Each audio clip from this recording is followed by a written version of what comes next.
Elementary school parent group chat was buzzing. Mrs. Johnson, the teacher, had just posted a photo and tagged me. Mr. Miller, Emma was hurt in class. She got into a fight. Can you please come to the school? I tapped the photo. My daughter's face was bruised, her clothes ripped. Furious, I replied, who did this? A contact labeled John Smith Sr. replied arrogantly. My son did. Deal with it. Then he uploaded 2 images. One was my wife's wedding photo. The other was a picture of me, my daughter, and my wife together. You pathetic leech. You dared steal my wife and you had a love child? I should have let my son beat that bastard to a pulp.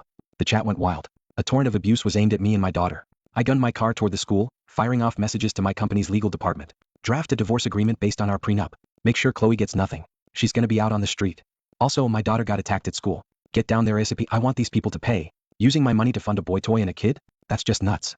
1. I screeched into the school parking lot and spotted John Smith Sr. He was surrounded by a gaggle of other parents. John, you're so low-key. I had no idea you were the family behind Global Tech. Exactly. I knew you had an air about you, that CEO swagger. We came out to support you. We can't let those deadbeat cads get away with anything. That's right. What good can a leech's genes be? John is a chip off the old block, doing his part to clean up the scum. Good kid. Even the teacher was bowing and scraping. Mr. Smith, I didn't realize the CEO of Global Tech was your wife. I almost disciplined your son, John Jr. I promise we'll get this sorted.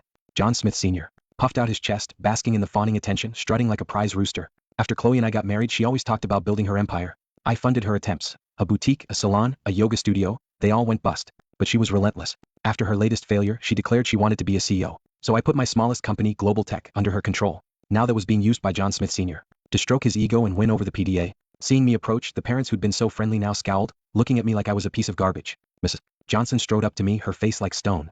Mr. Miller, the principal wants you to know, as of today, Emma is expelled. I stared at her, my voice low and tight. My daughter was attacked on your campus and you're expelling her? Mrs. Johnson scoffed. This is a prestigious school. All the kids here are from wealthy, respected families. Emma, a love child, is ruining our school's reputation. My jaw tightened. You might want to figure out who the actual love child is. Just then John Smith Sr. stepped in, landing a punch square on my jaw. You pathetic loser. You think you can strut in front of me? You think that love child gives you a shot at my family's money? The unexpected blow staggered me. The other parents started yelling. Look at you all dressed up, and for what? You sold yourself to some rich woman? What a disgrace.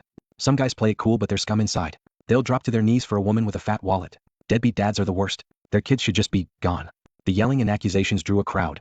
People pointed, took photos and videos, even spat at me. I ripped off my expensive suit jacket and threw it in the trash. Then I stared right at John Smith Sr. First you sicked your son on my daughter, then you hit me. You're above the law? John Smith Sr. sneered. The law is coming for you, you parasite. I'm just doing what's right.